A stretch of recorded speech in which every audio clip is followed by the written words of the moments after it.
नमस्कार दोस्तों, आज का हमारा टॉपिक है ब्लड। आज हम ब्लड के बेसिक कंपोनेंट्स और इसके बारे में जानेंगे, क्या इसके कंपोनेंट्स होते हैं। तो सबसे पहले तो देखते हैं कि ब्लड होता क्या है। Blood is a special connective tissue and body fluid, यानी कि ब्लड एक स्पेशल कनेक्टिव टिश्यू है। कनेक्टिव टिश्यू का मतलब होता है जो पूरी तरह से जुड़ा हुआ होता है, एक दूसरे से जुड़ा होता है।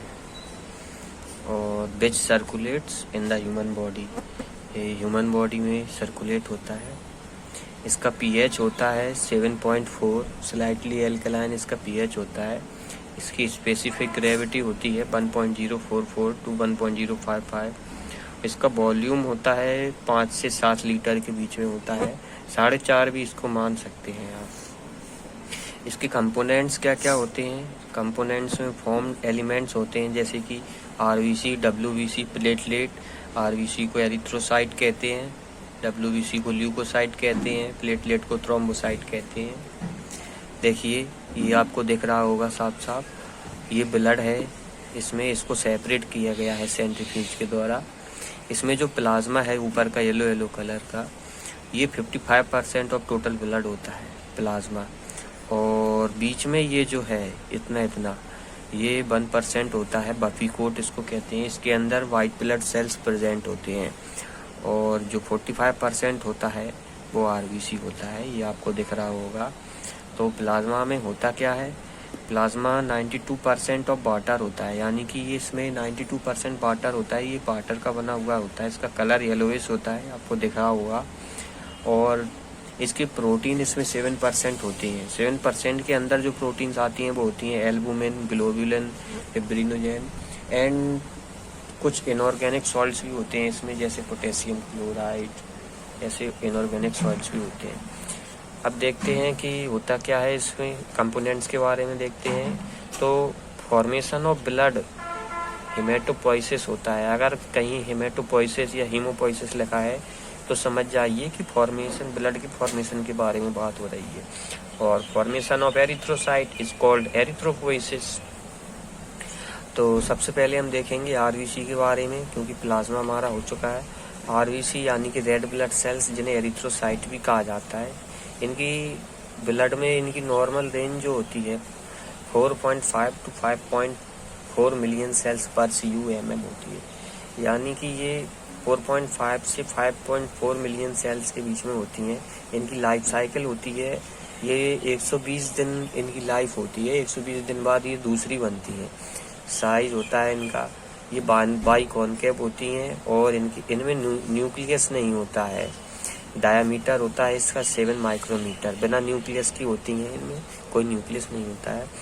RBC form in red bone marrow and it break down in spleen, यानी कि ये रेड बोन मेरो में बनती है और इसका जो ब्रेक डाउन है वो स्प्लीन में होता है।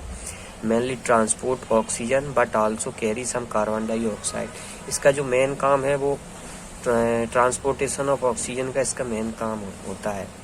These cannot divide, so need to be continually replaced from new cells in the red bone marrow. ये डिवाइड नहीं होती हैं, ये नई सेल्स के साथ रिप्लेस करती हैं, ये कभी डिवाइड नहीं होती है।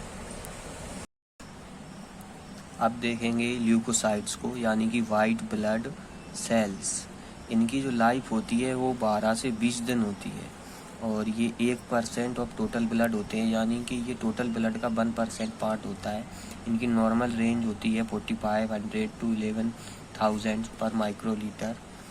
और ये important in defence and mechanism, ये बॉडी को डिफेंस एंड मैकेनिज्म में हेल्प करते हैं, यानी कि डिफेंस मैकेनिज्म जैसे कि इन्फेक्शन से बचाना, इनकी से डिफेंस करना।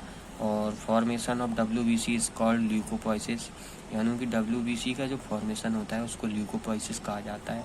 दे contain nuclei and some have granules in their cytoplasm.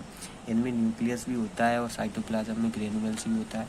ये दो तरह की होती हैं, ग्रेन्युलोसाइट्स, एग्रेन्युलोसाइट्स। ग्रेन्युलोसाइट्स में आते हैं न्यूट्रोफिल, इओसिनोफिल और बेसोफिल। ये है न्यूट्रोफिल इसमें 3 से 5 लोब्स होते हैं। ये है इयोसिनोफिल, इसमें 2 लोब्स होते हैं। और ये है बेसोफिल, इसमें एक होता है, किडनी शेप होता है। तो अब देखेंगे थ्रोम्बोसाइट्स को, यानी कि प्लेटलेट्स। इनकी जो नॉर्मल रेंज है वो 1.5 लाख से 4.5 लाख पर माइक्रोलीटर होती है। थ्रोम्बोसाइटोपिनिया यानी कि प्लेटलेट डिसऑर्डर, जब प्लेटलेट्स कम हो जाती हैं तो थ्रोम्बोसाइटोपिनिया होता है। और ये वेरी स्मॉल, बहुत छोटी होती हैं ये। इनका डायमीटर 2 to 4 माइक्रोमीटर होता है। इनमें कोई न्यूक्लियस नहीं होता है। ब्लड क्लॉटिंग फैक्टर इनके अंदर आते हैं, जैसे कि प्रोथ्रोम्बिन। और ये कोगुलेशन के लिए होते हैं, खून का थक्का जमाती हैं।